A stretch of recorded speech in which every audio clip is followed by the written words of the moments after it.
guys. Another week. Yay. Week 3. I How is know. it week 3? It's January 2025. I I'm just swear, like, the snow days really rushed January.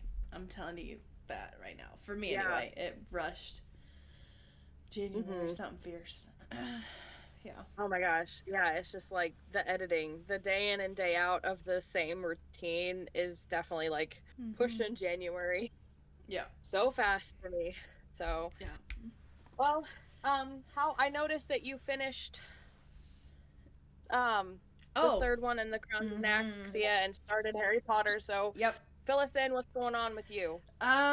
So I finished Songbird and the Heart of Stone. Yes, that's it. I get it mixed up with the Hunger Games. Oh, yeah, I do too. I have to For some mentally in my reason. head when I start saying it, I have to like mentally tell myself it's Right. not Ballad of Songbird, it's the Songbird. Yeah, I have to in my head. I have to like mentally correct myself each time. But yeah, I like honestly. I feel like Carissa does, and I didn't think to grab that book. Or else I would show you the cover again. But I love I don't how have mine either. My copy with me. I love how she's able. I don't know what you would call it. It's almost like a false foreshadowing, because she hints at certain things happening throughout the entire book, and she like makes you think that those things are going to happen, or at least something's going to happen similar to that. And she did this in the first couple, like the first two as well. Not so much in the second one, kind of maybe, Yeah.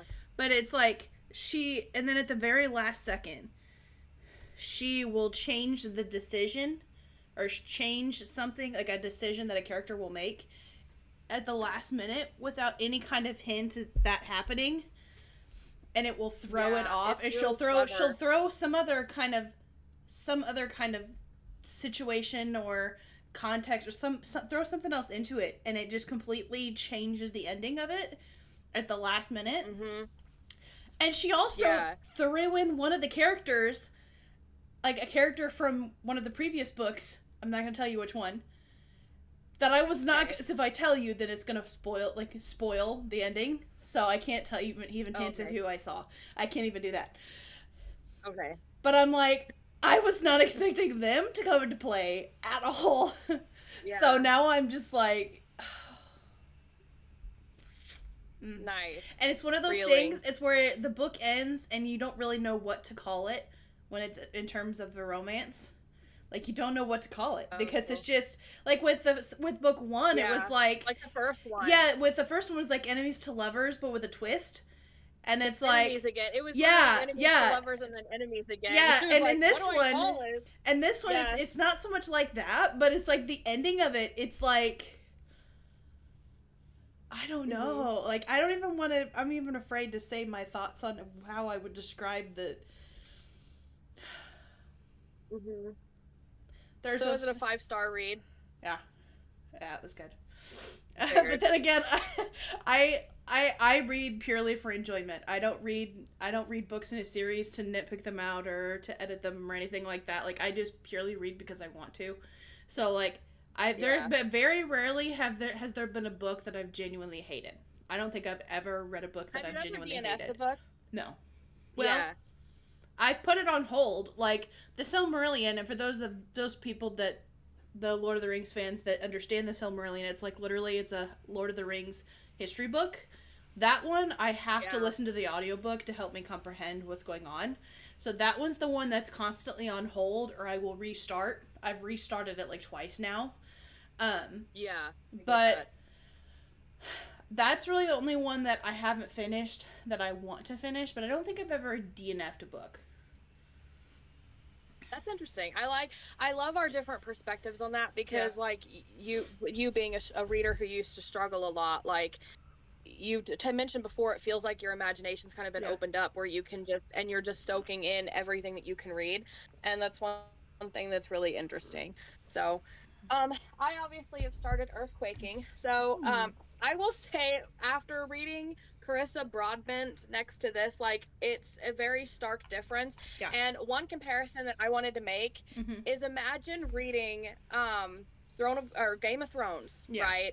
Gritty, like really everybody knows what Game of Thrones is nefarious for, right? Like, you know, character deaths, gritty, realistic history with fantasy, but it's like a low fantasy setting, and intense. It's very intense, very gritty. That's similar. That's very basically it's Carissa Broadbent's writing. Just Game of Thrones is a little bit more extreme than Carissa. It's very violent, very graphic, very gritty, right? I got that. And then imagine going straight from reading Game of Thrones and trying to read Chronicles of Narnia. It is like night and day. And for me, it's like the subgenre difference. And for me, like, I am enjoying Earthquaking so much, and the writing is very, very good, and I'm enjoying it for what it is. It's just not my subgenre of fantasy, because it's very different, and my head is really into Carissa Broadbent right now, and other authors that are like similar to her, because I'm gritty fantasy. I didn't know that gritty fantasy really existed, and so to find and discover that, like, I've talked before, like, I didn't read for so many years. It's kind of like, it's similar to how you said that it kind of opened up your imagination. It's like a whole new world basically of reading, and I like, that's kind of like where my brain is gravitating. Cool. So for me, like, that's my biggest hurdle, is the teenagers and the teenage decisions, and like it makes sense because they're teenagers, but it's like, you know, I'm trying to think of like Chronicles of Narnia stuff, but like how sometimes Edmund or Peter, like, they're little squabbling, and it's like, okay guys, come on. But I like the dynamics though, and they have, like, I did a short that talked about this, but like, the Ella is like the Katara of the group. She's the motherly one that gets really bossy. Tad is the rebellious one who's really outspoken and rude, and I relate to and love Tad the most. Andrew is like the fat chubby kid who was like bullied in school, kind of like the nerd. And then Kendall is like the average teenage girl who like wants people to like her, and so I relate to her a lot, because she's like, you know, teenage girl mindset. But it's like sometimes their decisions kind of like not really irritate me, but it's like, you know, they're teenagers, so they kind of like decide how teenagers would. Like, you're looking at it from an adult perspective. Yeah, essentially. Like, I don't think, like, literally, I've never read Chronicles of Narnia for that reason, because it's written for a younger audience. And that's not, like, there are tons of people who read Chronicles of Narnia and others of that age range, adults who enjoy that kind of stuff, because that's their thing.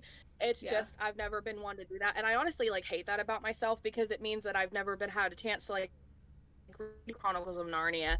But it helps that for me, like, it's written by a really good friend, and I also like her writing style is like getting familiar to me and stuff, and so I appreciate all that. So like, I will probably never actually be able to read Chronicles of Narnia, so this is kind of like the next closest thing. So it is a little tough to get through in that sense, just because it's not, but I'm enjoying, like, sometimes like I love the random quirkiness to like the fantasy elements, and like the random encounters. Like, there's this one forest that's like meant to be an optical illusion, and it like tricks you, and you can wander in it for like ever, basically. And the little illustration that she made at the front of it, I didn't know it was meant to be a forest. And so when I first saw the illustration, I was like, okay, that's like a knitted ball of yarn. And then I thought it was a beehive. And then upon closer inspection, it's a bunch of tree trunks. And it's like that got that optical kind of conclave feel to it. And it's like, there's a weasel that doesn't really talk, but he's got this other guy that talks like for him. So it's like the beaver. And, you know, just some of that quirky little like fantasy adventure stuff, like these teenagers on an adventure to like stop the evil throne kind of thing. So, and they argue and fuss and fight a lot. Like, you know how in Avatar, Katara started getting really bossy, and her and Toph clashed a lot, and they hated her motherly instincts to like protect the group. But like, for her, she was like, okay, let's stay focused. Let's, you know, do the mission. And, you know, she had her own ideas of how to protect everybody. That's very much Ella right now, and Ella and Tad clash a lot. And then Tad and Kendall have this like really interesting relationship, and I like their friendship. I don't know if it's gonna bloom into like this teenage romance, but I'm romantic head right now. But they're really cute. And she's the only one that can kind of get through to Tad and stuff, so it's really cute. So that's pretty much it. I've also, at the same time, I'm getting to the heavier edits of Survivor right now, so I don't have much time to read.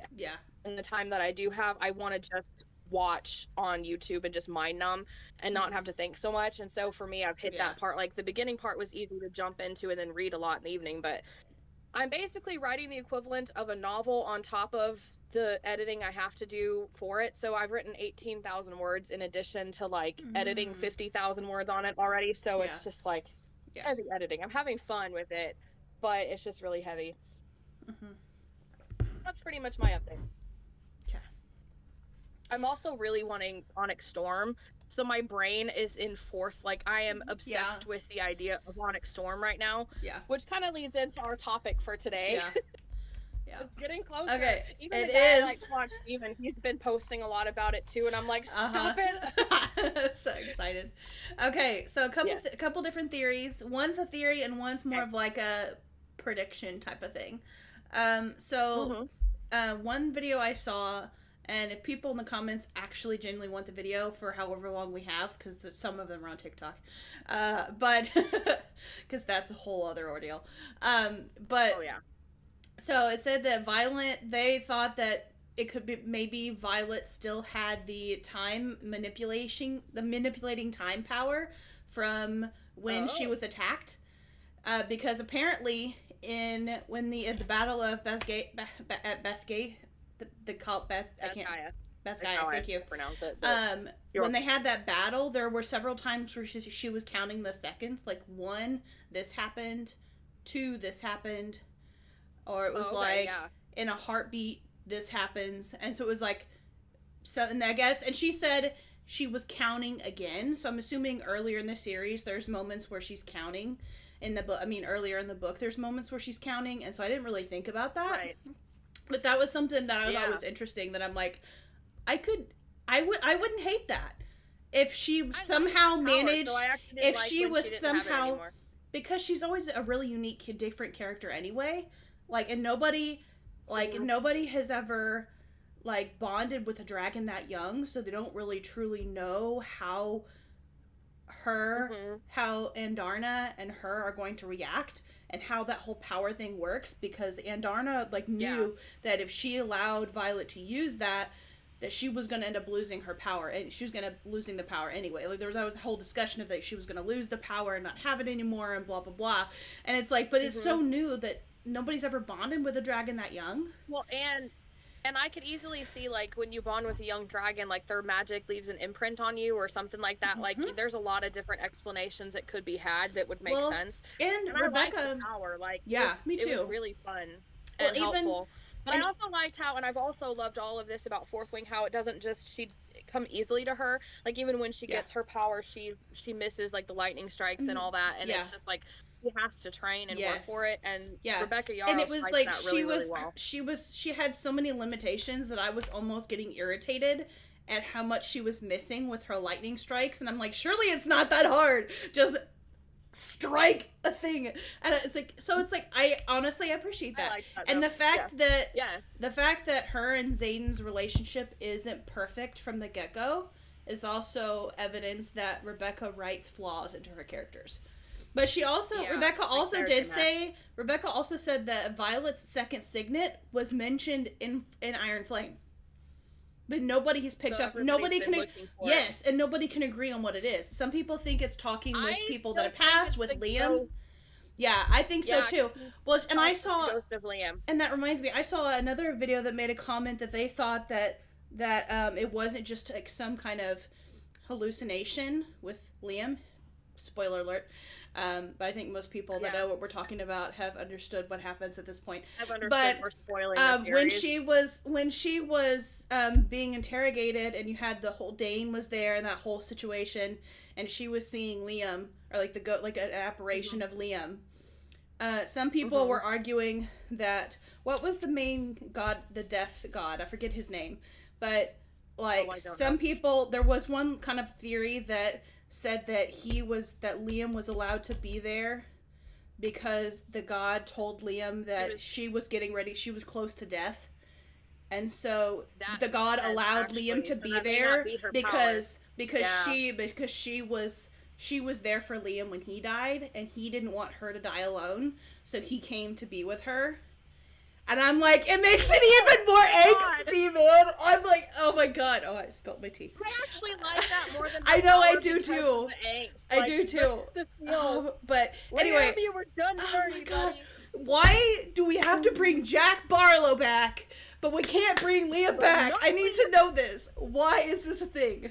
Anyway, I'm sorry. I'm still salty about this. Than good side character. But then antagonists are more important than good side characters. I can rant a little bit, but I'm not going to bully Rebecca Yarros into changing things because it's her lore, it's her series. She can do what she wants with it. We can laugh and rant about it. Rebecca, I will love you regardless of what happens in Onyx Storm.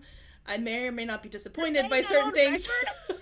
I may or may not be disappointed, but I will love you regardless. It's one of those things where when we read Onyx Storm, we'll flash back to this clip.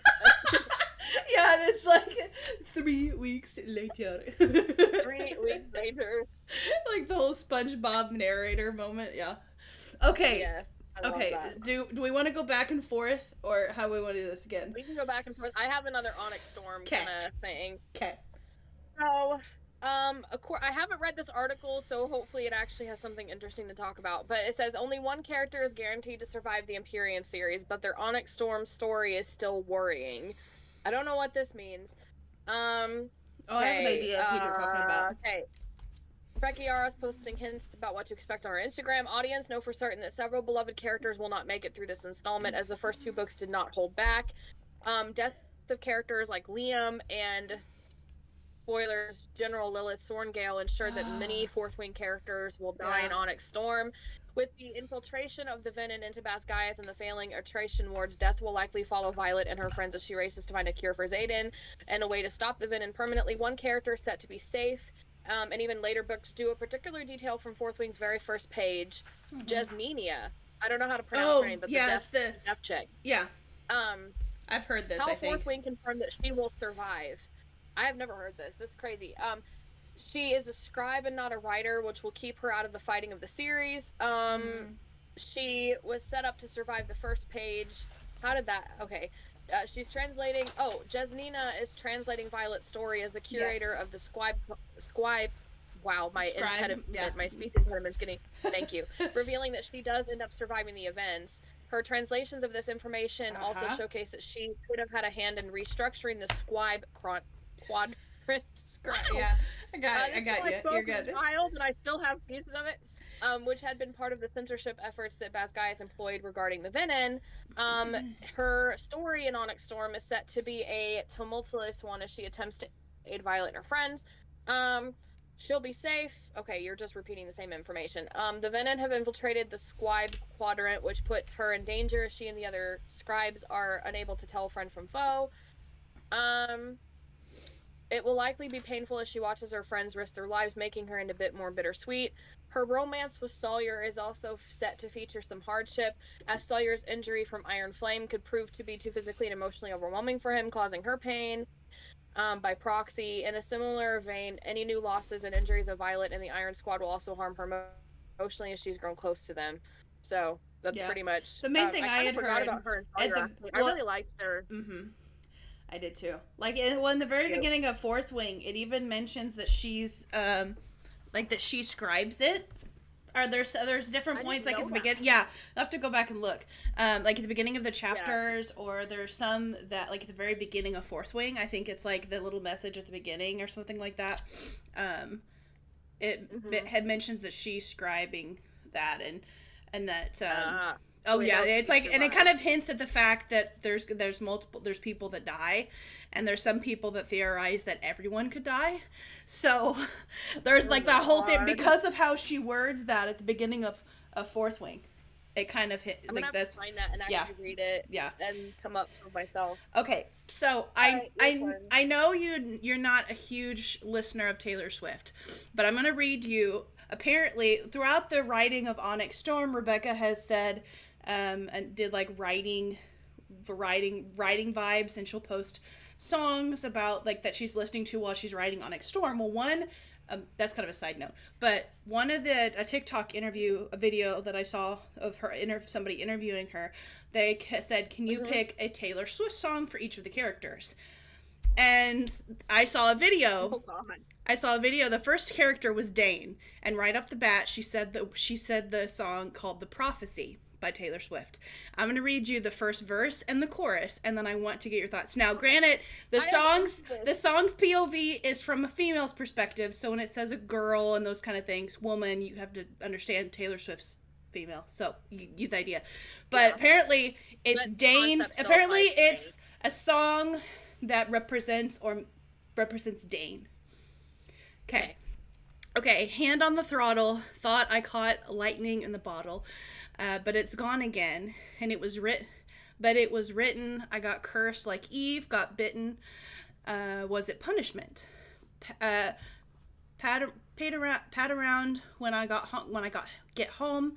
I guess a lesser woman would have lost hope.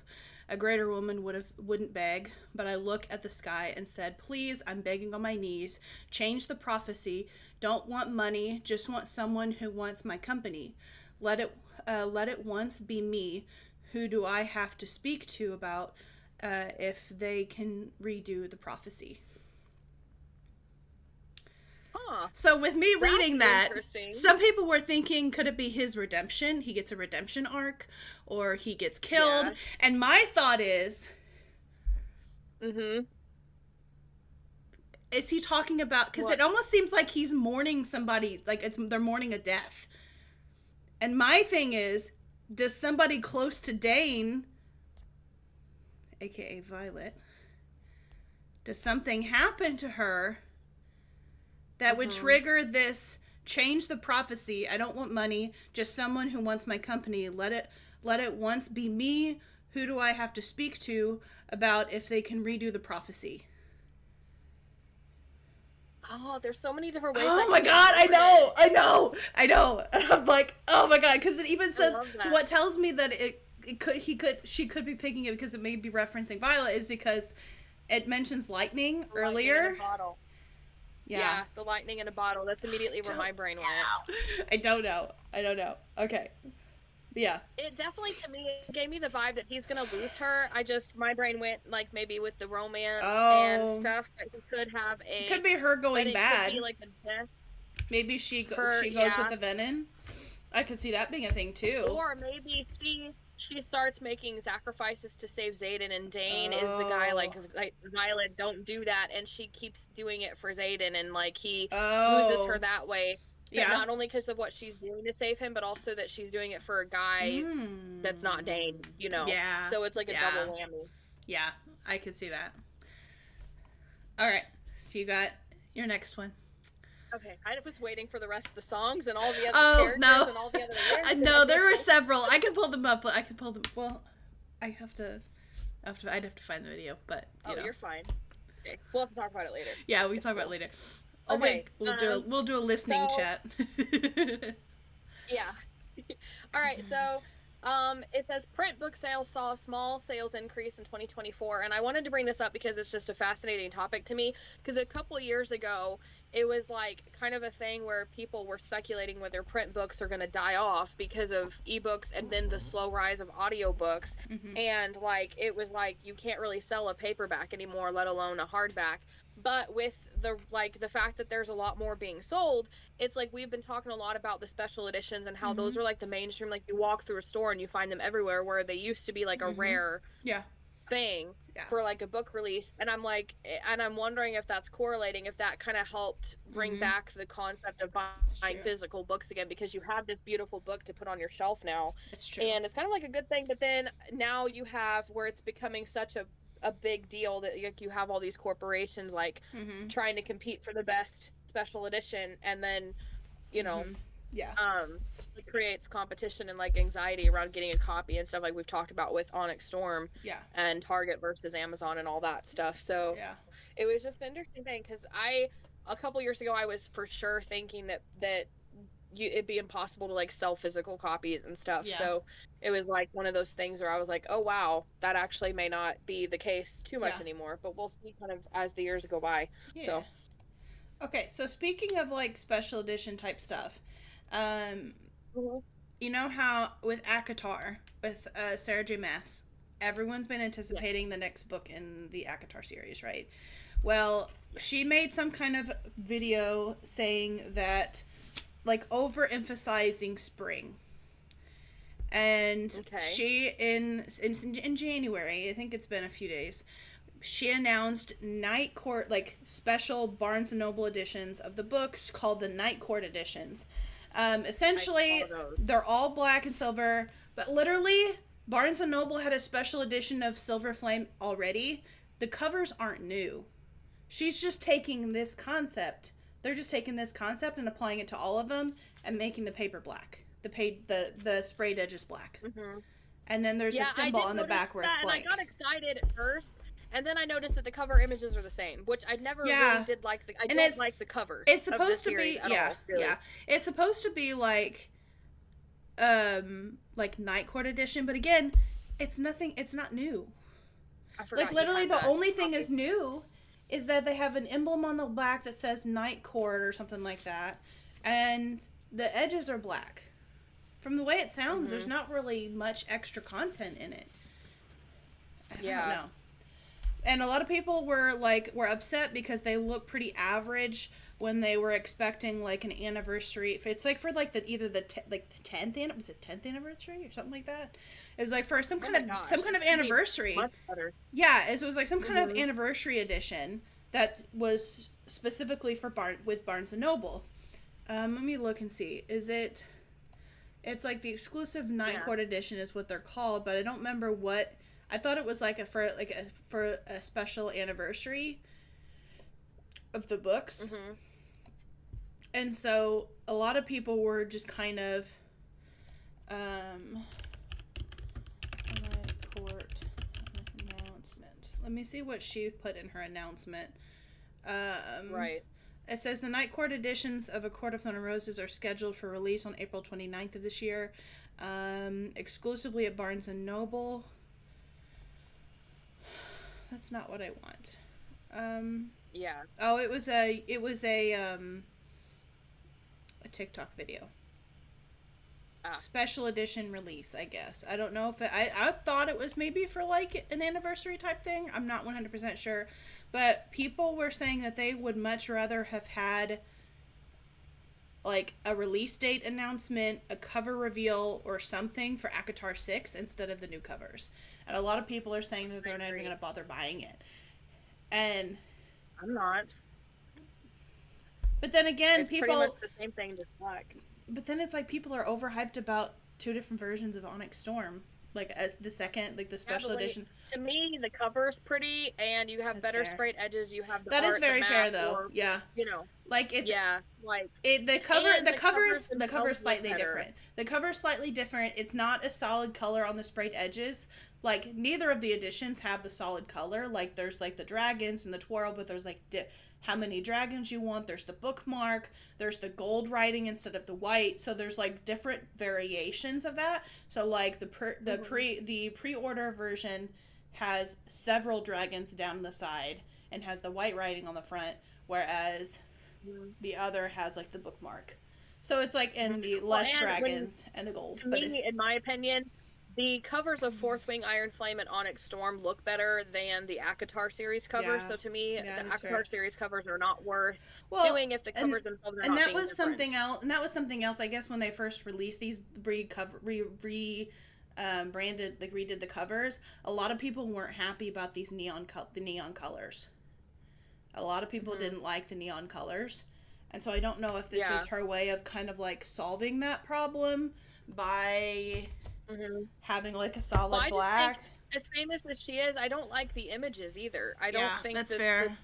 It's not very good. Like the Throne of Glass series, like I like the original ones, but like even the new versions of the Throne of Glass series are still better than ACOTAR. Which and like this one is like this one's kind of like a mask, and you have the whole mask thing that Nesta puts on. So I get that, but it's like I never even really thought to compare to see if the images on the front even associated with the books or not. I didn't even think to look at that.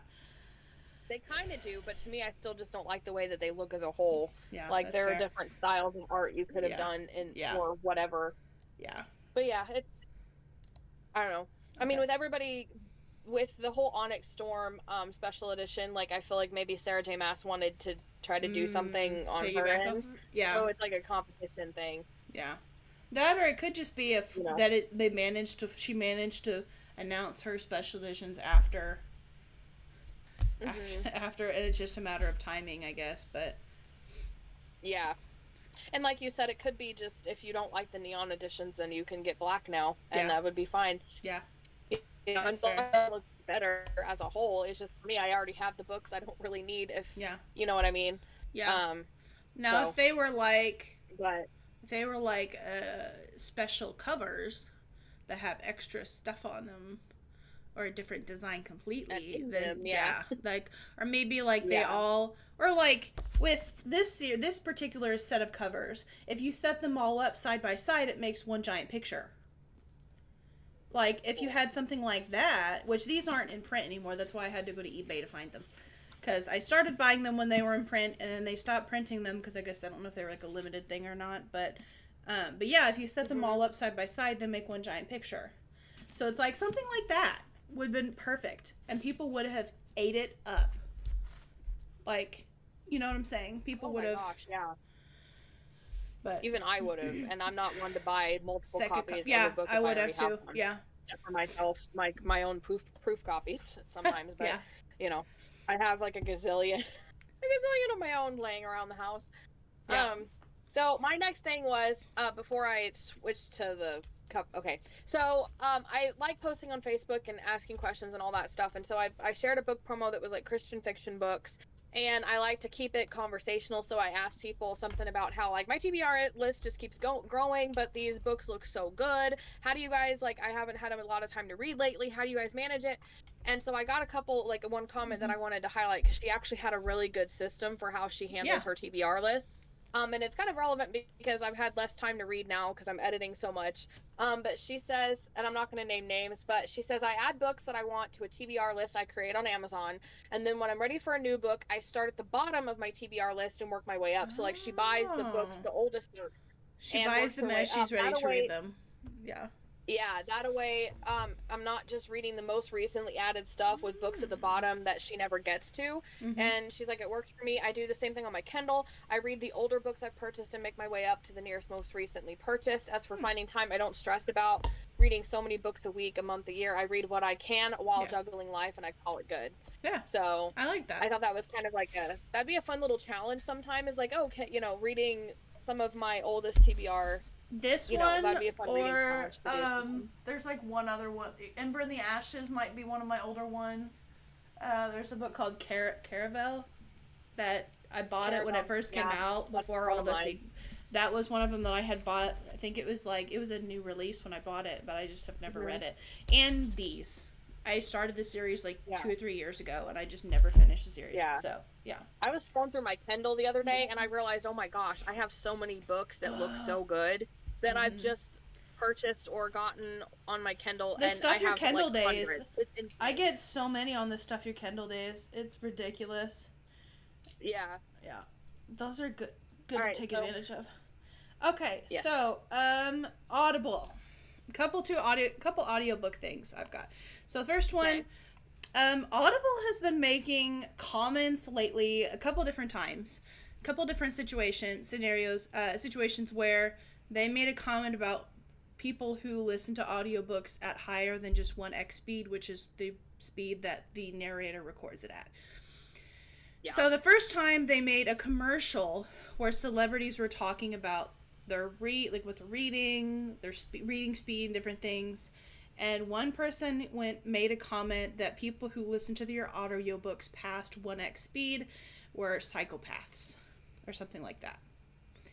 And then and that didn't saddle well with people at all. Because I would argue that probably like 90, like honestly, like 90, like I would argue probably close to 90% of the people that use Audible change the audio speed even just a little bit. I did for parts of the freaking narrator for Court of Silver Flames. There were times that she was reading very slowly for dramatic effect and dramatic pauses, and I went to 1.5 speed to get through some of the longer bits. Yeah. Well, see, and there's times where like if the narrator is reading slower already, my brain will move from a sentence faster. If my eyes and brain move faster than what the narrator's reading with, because I always listen when I listen to audiobooks, unless I'm cooking or doing dishes, I'm always following along with the book. And if I am moving faster without the audiobook, then I pump up the speed. It just depends on the narrator. But then, get this. It really does. 2 or 3 days later, I don't remember if it was 2 or 3 days or if it was like a week or so, sometime later, They posted made a post on Threads, which is like the companion to Instagram if people didn't know. It's not picture. You can post pictures in there, but it's mainly just like a Twitter type thing version of Instagram. It's like posts rather than that. It's like the only way I can describe it, without all the drama that comes with Twitter. But or X. Sorry.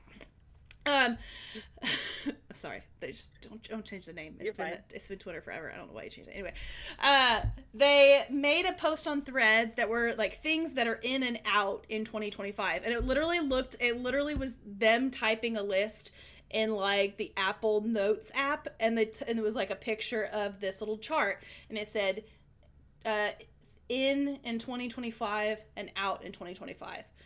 And they made a comment that the very first thing that they list for in and out was that listening to audiobooks at 1x speed was in, and listening to it any higher, and it was like 1x speed so you could appreciate the details. And then literally it said out in 2025, listening at higher, like more than 1x speed. And it's like, what is their deal with that? And it's like a lot of people were speculating, like this one person was thinking that maybe they are like changing how they work their app or subscriptions. My main concern, I'm worried that they're either going to make the subscriptions by hour, like per hour, like not per hour, but like your subscription that you buy determines the number of hours you can listen. Like Spotify, and they don't want you rushing through it. Yes. Or I could also, this also makes me think that they're going to put ads based on the number of hours that you listen to.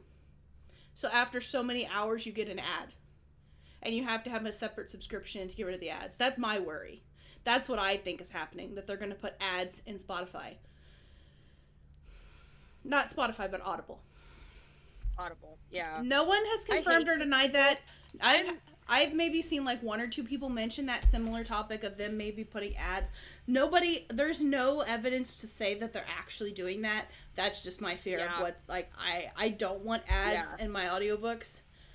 And I could totally see them doing that because every subscription service has ads now. And I could just see it being a thing. I don't like that idea. I don't know why else that would be like the hill they're gonna die on. Like you know what I mean? The big topic they're choosing to talk about. I honestly have my own issues with Audible, their self-publishing platform, ACX, and like they irritate me enough that it doesn't take much for like Audible to do something controversial that I'm already irritated at them enough. So because of how they treat indie authors and stuff. And a lot of people are like, there's a couple different apps that you can download that are associated with your library that you can listen to audiobooks from your library. And I've genuinely tried that, but there are things like it doesn't have all of the audiobooks that I'm wanting to listen to. So, for example, when I was doing A Court of Thorn and Roses, my first thought was, like, my local library has an app, and I'm going to see if I can find it real quick. It's called Hoopla. So it's essentially you can borrow books. You can borrow your like books from your like library, and it's like you can actually get them and borrow them for a amount of time and then return them. But it's like you have audiobooks, comics, ebooks, you can do movies, music, television, like there's all kinds of stuff you can borrow from there. And it's great.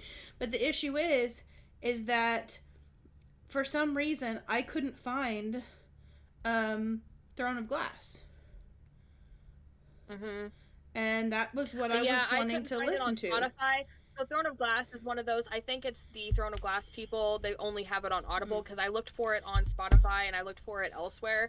It's only on Audible, from what I understand when I was looking. Yeah, and so this one is like, and this is where it's like that's like great in theory, but then what if my library doesn't have? What if it doesn't have them on there? And then what? And then so I'm kind of forced to go to Audible or whatever, unless there's another place to get audiobooks. But then I'm like, I don't know. I don't want to listen to audio. A close second, but even they limit the number of hours that you can listen to for the month, and that's what bothers me more than anything. Is like after 15 hours, I'm like, excuse me. Sometimes. Yeah. And you can't speed it up in Spotify. Yeah. That's funny. Okay. So this is actually not a topic I plan to discuss, but it is something that I'm technically reading, so I did need to mention it since we're on the topic of audiobooks. So I already announced that I'm doing the PewDiePie's reading challenge for the year. I did Tao Te Ching for January, but I read it in December. Yeah. So I'm starting February's read early because it's in the Buddha's words. And so on Saturdays when I'm doing my newsletters, you know how tedious that is for me. So I usually listen to music or something to keep my brain occupied because it's very, very tedious. And I've been listening in the Buddha's words while I'm working. I'm probably going to have to listen to it more than just because I don't think I have enough time even with while I'm working. Like it's an 18-hour audiobook. I'm not going to get it done. Yeah. So I wanted, since it is a book I'm reading or listening to, I am doing it. So I took some notes on, because I'm getting into some of the like actual philosophy behind Buddhism and everything, but the majority of it, like the last several weeks, have just been this massive like 30-minute introduction about what the book is going to be about. I'm not even kidding you.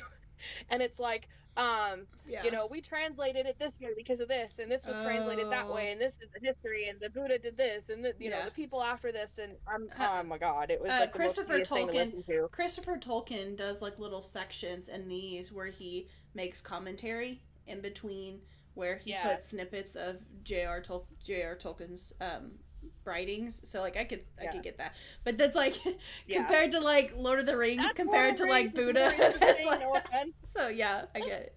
Yeah.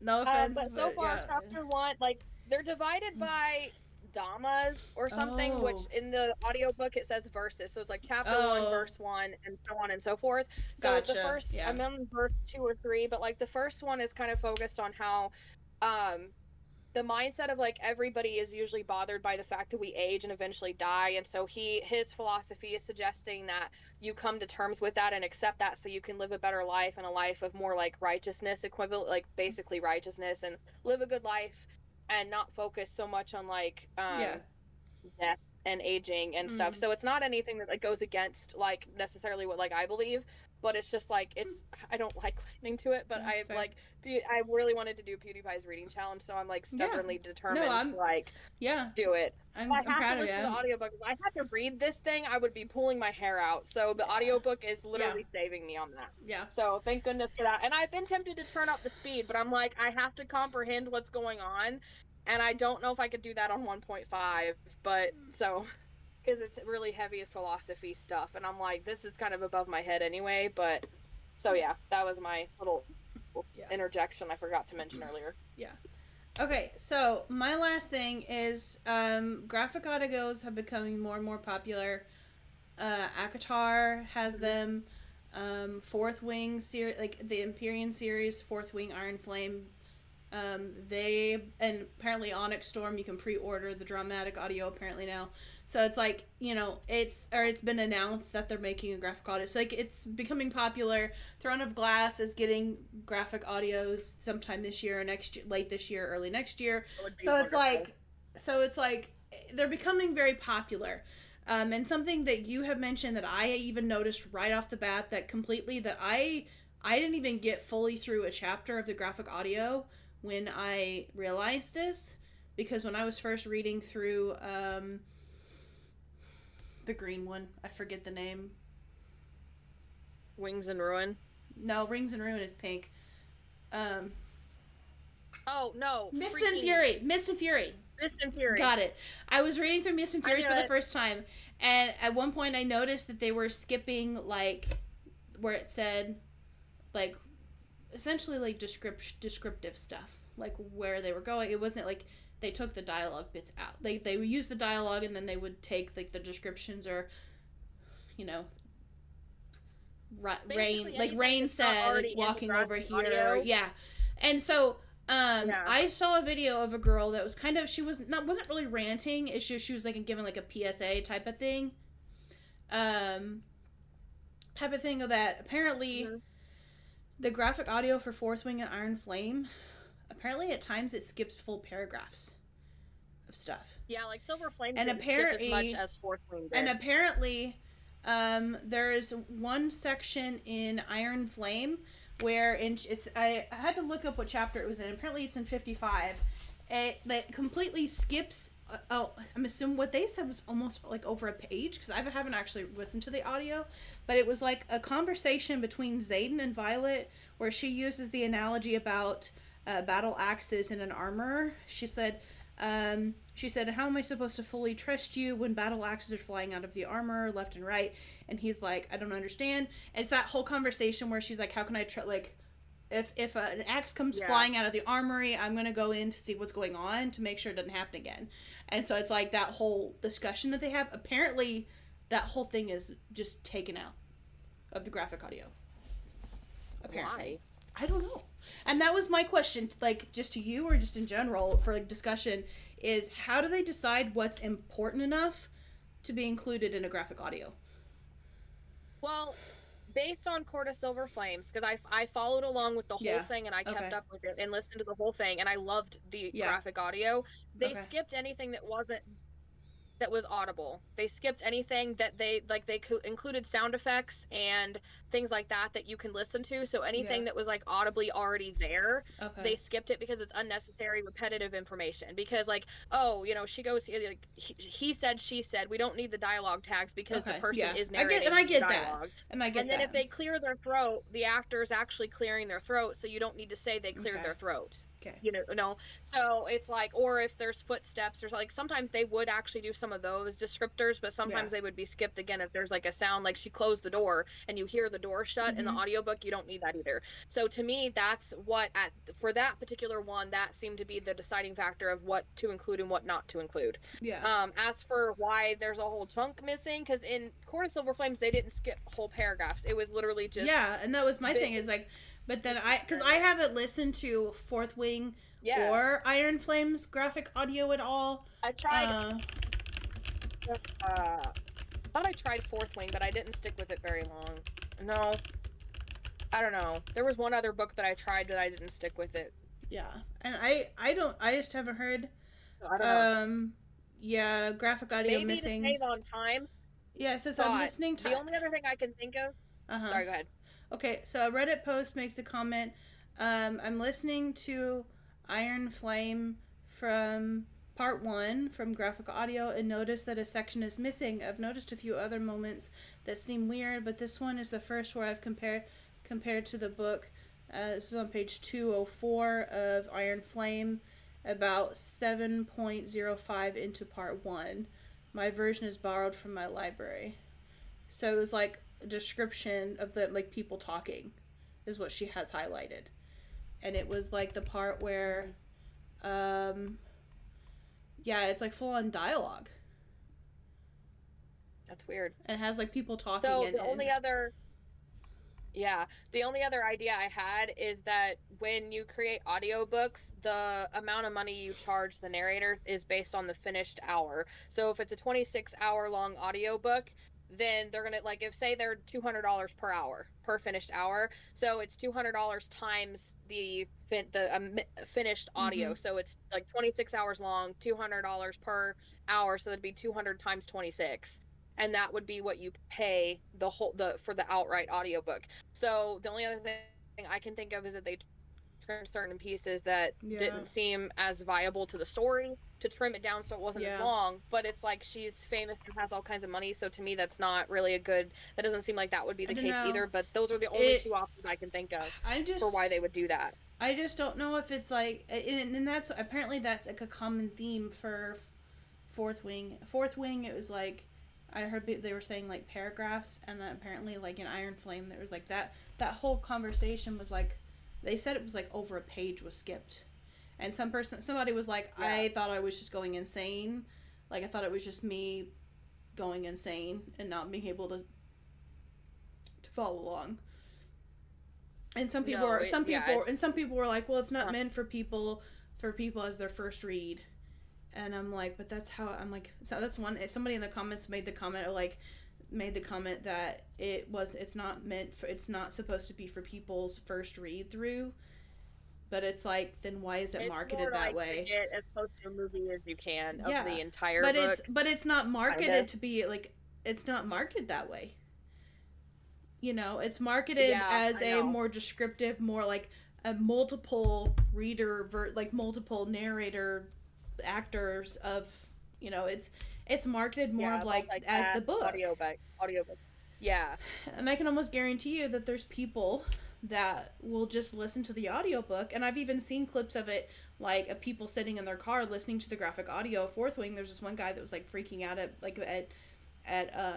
with Jack Barlow and stuff like that, and was like freaking out, and he was sitting in his car just listening to it.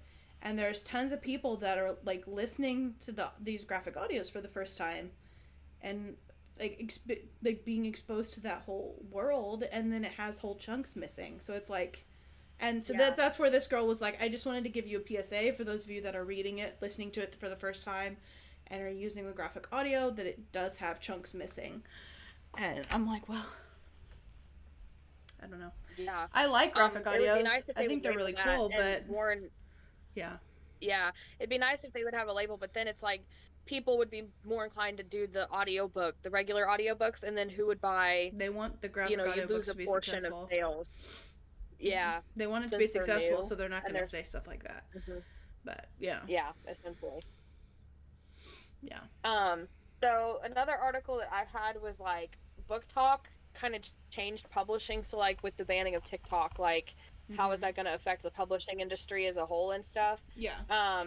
So it's like made new authors rise and new series rise, but it's also made like older like series that previously existed, like got Book Talk famous and kind of like we talked about, you know, Red Queen and some of those that are like a little older kind of got re-famous, if you will.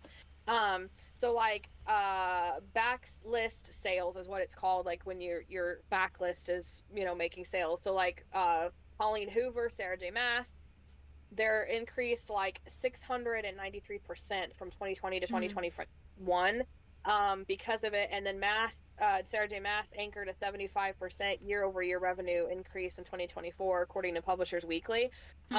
TikTok's algorithm became like a silver bullet for many independent and self-published authors and stuff. So I'm trying to find it really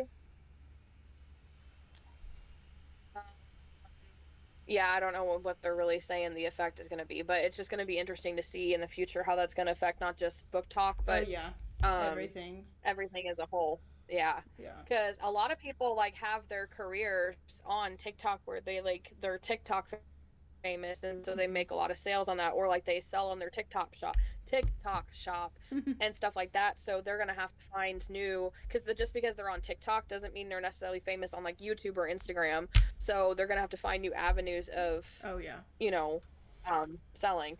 So the only other one I had was historical fantasy books to escape reality. So like historical fantasy is an interesting subgenre because I love history, but my primary genre that I love to write and read is fantasy, and so it allows you to be realistic and true to history, but like with the aspects of fantasy that I like. And so I didn't know how big the genre was, and I didn't know how many historical fantasy books actually do exist. So it was kind of an interesting thing to think about. It was like Lone Women, The Volcano Daughters, Black Shield Maiden, The Djinn Waits on 100 Years, Queen Bee. None of these really look overly interesting. The Mermaid of Black Conch, The Scent of Burnt Flowers, Nocturne, Naked, Smoke. So just different things like that. But it was just some of them looked like they could be interesting. Like I didn't know if they were or not. So that was the other thing that I had to mention. I'm running out of water. I've kind of run out of talking points, to be honest. But one last thing I wanted to ask you was, what are you thinking of the Harry Potter book that you're reading so far? I don't know if you actually mentioned it. Because we talked about Chris at Broadbent. Yeah, I like it. Like I think it's kind of interesting because, like I was kind of worried about, I wasn't not too much like the whole concept of it being like written for like with kids in mind, but I think it's like and it's very well known that the series gets very dark and very intense as you go along. So it's like I haven't really noticed a major issue with that. But I had a thought and then it's gone. But and there are certain major plot points that happen that I have a basic idea of. Like, I know what happens at the end of this. I know what happens just because you can't avoid, like, there was no possible way of me avoiding spoilers for Harry Potter because of the fact that it's Harry Potter and the fan base is ginormous. So I have a basic idea of certain things happening, but I'm just kind of appreciating just getting the dialogue, the descriptions, like the scenes, and just reading it for myself and not hearing it from somebody else. So I'm enjoying it. Like, and there's certain things that are like that I thought were kind of sad that I was honestly curious if I would have thought would be sad. I goes honestly because there's one point where I'm like, oh, that's kind of genuinely kind of dark. Like, there's like they're at like a. Which one is this one, by the way? Like, Goblet of Fire. I've seen all the movies. Yeah, so it's like the part. Okay, so it's like the part when the Death Eaters attack at the Quidditch World Cup, and there's like one description where Harry recognizes the campsite. There's a campsite manager that showed them where they paid for their tent and stuff, and that there was like 3 other people that looked to be his wife and children, and these dark wizards were flipping her upside down, and her dress would fall down, revealing her underwear, and she was like trying to panicking and trying to get her dress down, and they were just laughing. And that it also had a description of this kid, the child was being quote who had begun to spin like a top 60 feet above the ground, his head flopping limply from side to side. And I'm like, that's kind of intense, man. And so I'm like, okay, that's like intense. And it's like those kind of things. Like, I knew they were going to attack. I knew, the gist of what's going to happen. Like, I know about the tournament that's going to happen later in the book. I know what happens at the end of the tournament. I know the basic details, but I've never actually just went through and read them word for word, read the story. So I'm appreciating it. It's very different. Like, I'm not like on the edge of my seat for spoilers for like plot twists and stuff, because I already know. I know which characters died. Let's be honest. Not all of them. I don't know a lot of details and descriptions about the later books, because I know there's a lot that happens later on that I wanted to genuinely know as I read them. So there are certain things. I need to watch the movie sometime. Yeah, so there are certain things there are a lot of like the last couple books I don't know a whole lot about at all. I have a basic idea of what. Those will probably be fun for you to read, though. Yeah, that's what I'm hoping, and that's where a lot of people said that the further along you get in the movies, the more away from the books that they get, and so I'm like, oh, that's interesting. So I'd be curious to read the books. I think what I'm going to try to do is I'm going to read the book, and then after I finish reading the book, I'll watch the movie. I think that's what I think I'm going to do. It'd be nice for me to rewatch the movies and compare as you go through, because honestly, I did one watch through the whole series, and they all blurred together, and so I don't remember a lot of details. But it was one of those things, I never watched it when I was younger, so I'm slowly buying it as an adult for the first time. Yeah, like I'm slowly buying the DVDs at thrift stores when I see them. Yeah, I don't know which one. I'm slowly buying them up, but so. Yeah. But yeah. Yeah. It's one of those series like Chronicles of Narnia that I never read as an adult, because I don't read about kids and teens and stuff, and that's kind of why the struggle for this is, because that is the center focus, and I would say it is kind of written for younger audience, and that's not kind of like my thing, but I do kind of appreciate it for what it is and stuff. So I just have to look past the teenage decision making sometimes. I'm like, Rain would have already killed these guys if you already. If you know what I mean, well, and I think if you go in with the perspective of I have to do this when I try new foods, because if I try to make, for example, at Starbucks, I buy the brown sugar oat milkshake and espresso, and it's one of my favorite drinks right now. And I figured out, I followed a recipe at home on how to make it at home. And before I tried it, I was like, I had to tell myself this is not, there's a very strong chance that this will not taste exactly like the Starbucks coffee does. So it will not taste the same. It's going to taste slightly different, and you need to acknowledge that before I take a drink. And so it's like, it could, and then when I took a drink and it tasted just like the Starbucks drink, and I was so happy. but it's like, well, I mean, I followed the recipe. Like, there was a girl that was making it at Starbucks, and I just followed the video and tried to do it as close as possible. And I even got the espresso, the same espresso coffee that they use in the drink, and I'm like, got it. Anyway, but like, if you just tell yourself, like, these are teenagers, they're going to make teenager decisions, and if you before you like read it, you have like, okay, they're gonna make silly decisions. They're teenagers. And like, if you go in with that mindset of like, they're kids and they're gonna make kid type decisions, I think that maybe it might help. I don't know. Excuse me. Yeah. So I got hiccups. I had a thought, but I forgot what I was gonna say. It happens a lot. But yeah, it's one of those things. It is kind of interesting to like kind of read something outside of my zone and stuff. It's like, it's one of those things I'd be interested to see you reading, like a rom-com or like a modern day romance. I've read there's a book of the month book that I've read that was like I don't know if it was rom-com. I think it was more of like, let me find I kind of want to try rom-com sometime too, but it was like a book of the month one that I got when I had that subscription. But it let me go with my books.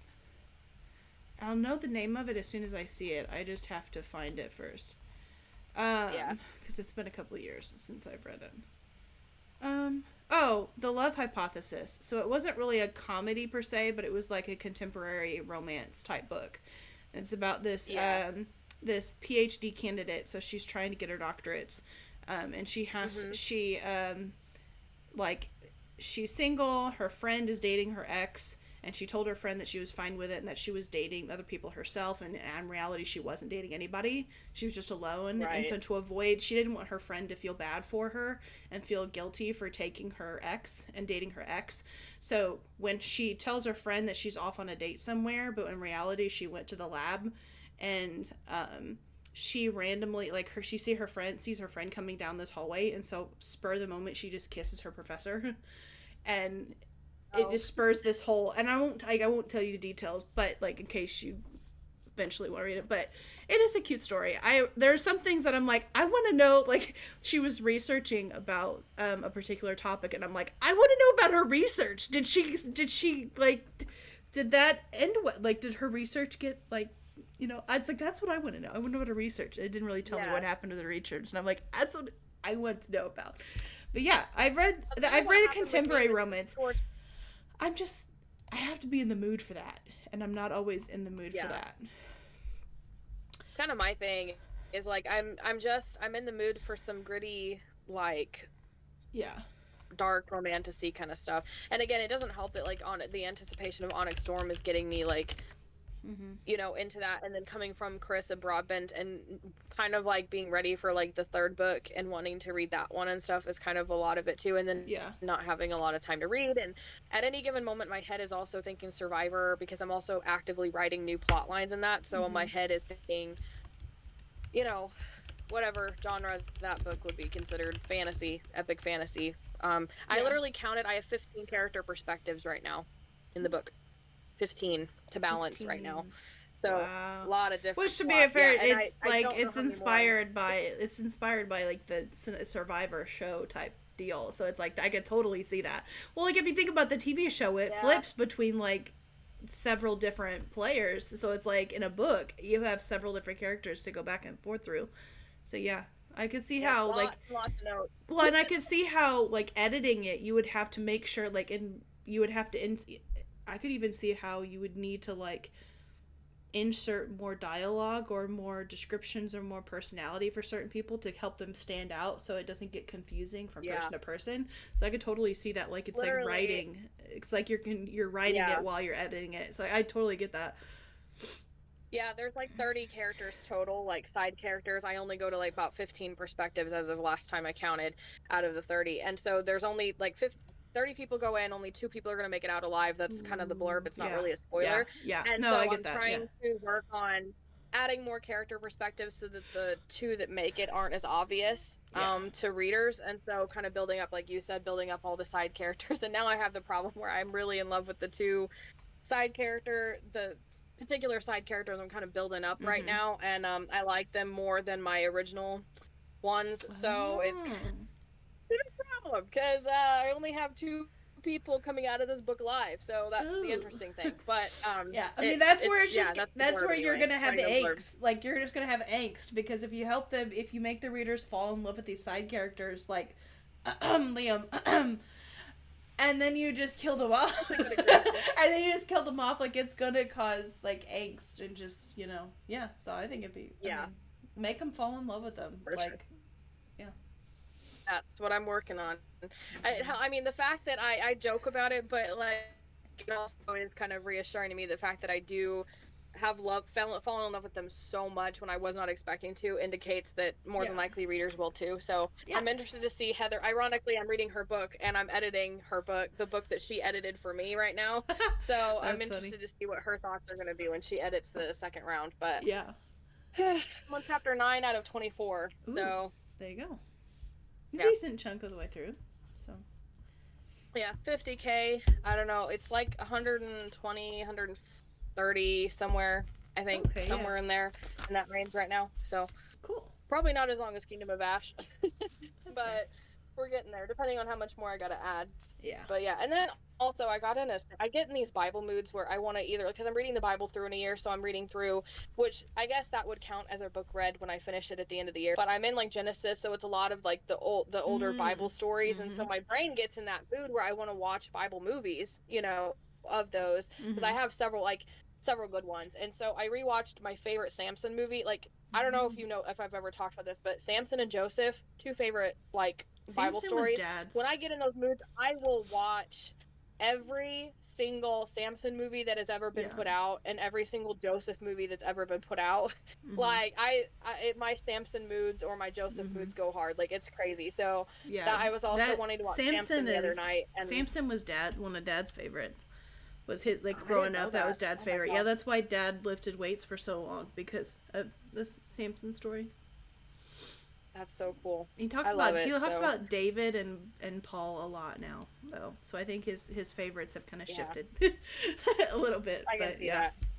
Can I just say, I want a TV show about David's life? Like, can we get a Bible version of a Game of Thrones style show about David's life, but from a Christian perspective that's also like clean, like following the Bible and David's story? I don't know. David's story would get kind of gritty, like. Yeah, it would get gritty. So I don't know if you could that kind of treatment. But like, I don't know if it could be completely clean. Like it could fade out for like, you know, the a lot of the stuff. Yeah, a lot of the spicy. Yeah, the Bathsheba. Yeah, the whole Bathsheba situation. The whole Bathsheba thing. Yeah, that whole thing. I mean, Solomon. You want to talk about spice? Solomon had like 700 wives. Oh my god! How would he even keep? Can you imagine anniversaries? Even if he's okay. Can you imagine anniversary gifts for 700 spouses? Can you imagine, like one? If you tried to schedule them out, one date night per night, you'd still have 700 days before you circled back around. It would be like over 2 years before you could go on a date. It's like, oh yes. See you in 2.5 years. Wife number 1. So what's changed in the last 2 years since we had our night together? Our date night. So where were we 2.5 years ago? oh my gosh. It's just insane. My blanket's falling down. That's that time of the evening where I've shimmied in my chair enough. My chair does this thing now where slowly I will lower down. I will go down slowly to the point where I am like almost on the ground, and when I stand up, my whole body cracks and pops because I'm like so hunched. Oh my gosh. My chair it slowly lowers itself, and then I have to go here, and I have to like see, that's at the bottom. I wasn't too far away from it. And then I have to raise myself back up again. And then I'm like, see, I'm back. As I'm like, my chair has slowly lowering itself further and further down as we've been talking, and I'm like, I feel closer to the ground than I was. That's funny. Gosh. I know on the couch I have to lay back against it to make my neck comfy because I have a lot of neck pain. Yeah. And so I'll like lay back, and like if I'm wearing a hoodie, the hood will rest here, and it'll make my neck ache because it was forward. So I literally put my hood up if I'm wearing my hoodie, and I look like I'm just like bundled up. You look all emo. He's like all emo sitting in the from like the head from like a portrait emo mode. It would look almost like emo, and then from like and then you zoom out and you see all the blankets, and it's like, no, you're just cozy. You're just cozy. Yeah. All right. Well, this has been interesting. We finished up around like 55, and we've just been yapping for about 10 to 15 minutes. So Yep. So how are you guys doing? How are your reading going? How's your reading going? What are you reading? My gosh. I did pick up the parallel of how we were both reading Chris Abrabant, and now we've both drifted to more like fantasy books about teens and like YA, younger books. Yeah.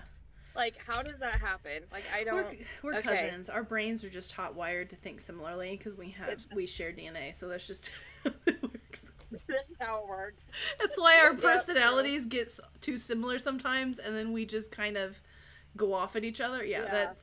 That just happens with cousins. Happens. It just So it's okay. It does. Trying to think of anything else I want to talk about. Oh, there was another book that I think I forgot to mention on that. I have another book that's called. I forget what it's called, but I got it at Target, and I knew when we did our book haul in January, I knew I was missing one. I was like, I had one more. I was like, there's more books than this. And I saw it on my bookshelf the other day. But, yeah. Oh. What book was that? I forget. Hold on. Oh. I thought it was When the Moon Hatched. Okay, ignore the fact that my pants don't match my shirt, kind of. I guess there's a little bit of red-ish, but I have comfy pants on, so don't judge. I do, too. I have literally black, fuzzy cats. Yeah. Okay. She will be back in a moment. But yeah, how are you guys doing with your TBR list for the month? Let us know in the comments. Were you talking about me? I was talking to keep the audience entertained. Yes, okay. I can hear you. Okay, I was going to say, were you talking about me? No, I was just like, that, yeah. I forgot. I don't think, did I mention this on our TBR? I don't think I did. No, you had When the Moon Hatched. It's called because I bought that one. It's called Where the Library Hides, and it's essentially Inez Oliveira travels across the world to Egypt. Like ancient Egypt is my favorite ancient civilization, by the way. That's like my favorite, like the favorite. Yep. Top tier. Anyway, it's definitely. She travels across the world to Egypt seeking answers about her parents' recent and mysterious deaths, but all her searching led her down a perilous road filled with heartaches, betrayal, and a dangerous magic that pulls her deep into the past. When Tio Ricardo issues an ultimatum about her inheritance, she's left with only one option to consider: marriage to Whiteford Hayes. And it kind of continues on after that.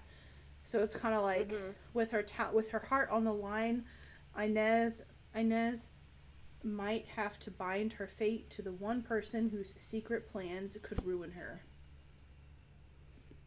It does sound good. I remember we talked about that in the book haul. We picked it up, so that's on mine too. Oh, is it on yours?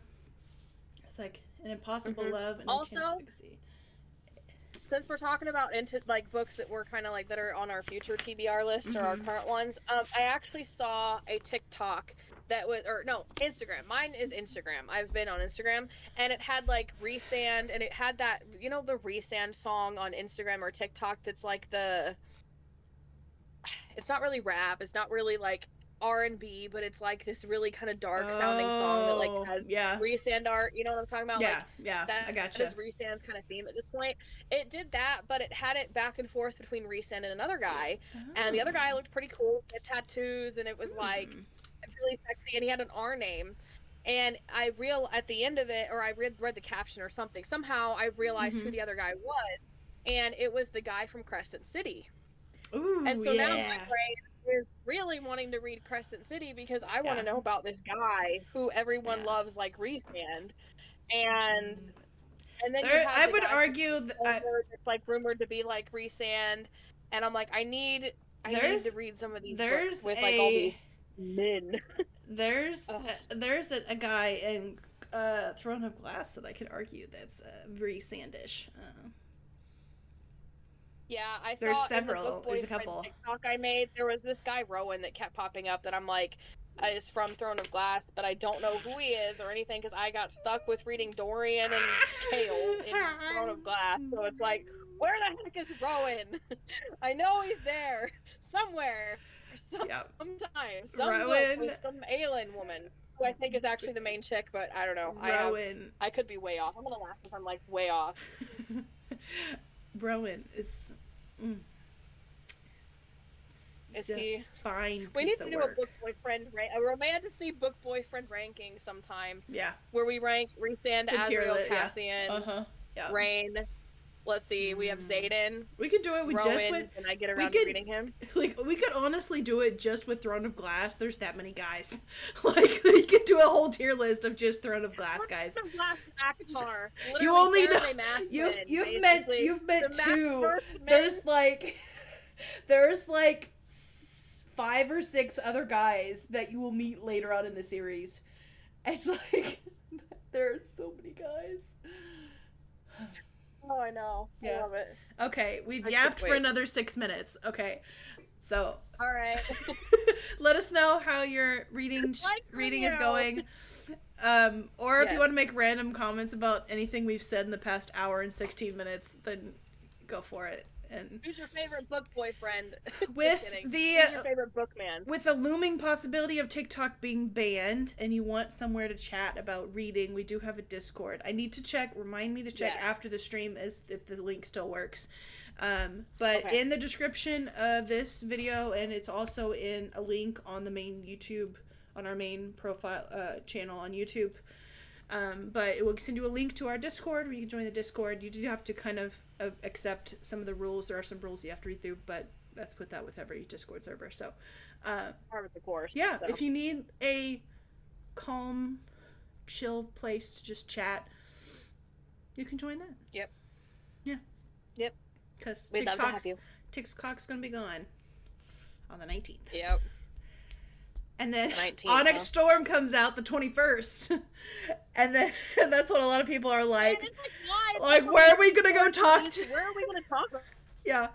And that's where I'm like, a lot of the people that I follow on TikTok, I already follow on Instagram. And I get that the algorithm's not the same for Instagram, and a lot of people don't like it. But it's like, I've spent so long on Instagram that I've kind of tailored the videos that I see to what I like to see. So it's like, it takes Instagram. Instagram is similar to TikTok in that sense, but it takes it longer to figure out what you like. To be fair though, I don't get nearly as many. I don't get as many ads though. Will not. Yeah, my main Instagram feed is like authors, but like authors that I don't know or care about and stuff. But if I go to the search feature, it'll like pop up with all kinds of Akatar stuff, and it's totally catered to like everything I actually want to find. Yeah. So I don't know. It's very weird. Yeah. I don't watch TikTok much it's either, different. So. It's I would have to give it that. Instagram is very different than TikTok in that sense, but it's just, I don't know. Yeah. That's where I'll save stuff on Instagram to chat here, and I'll save stuff on TikTok to talk about here, but it's just like, I don't know. Yeah, I've recently added a YouTube one because I watch a lot of YouTube shorts. So yeah, Facebook. I don't watch YouTube shorts as much, just because if I'm watching a video on YouTube and I save it and I go back in my history to try to find it later, it shows all of the shorts that I've watched in my browser history. So I'm like, that's funny. Yeah, it shows where I'll have like a little section, and it will just have all the shorts just in this little thing where you can just swipe through all the shorts that you watched. So I guess if you saw something that you liked, I guess it would be easier to find. I created a playlist for videos that are like us for this, and made it set to private, and then I save anything I find on there. But you can't save shorts on YouTube, I don't think, or at least I don't know. Yeah, or wait, no, yes, I don't you think. can. I don't know. It's You can really complicated. Yeah. Essentially. Yeah. I don't know. You can save it to a playlist, but you just have to make the playlist private, I think. Yeah.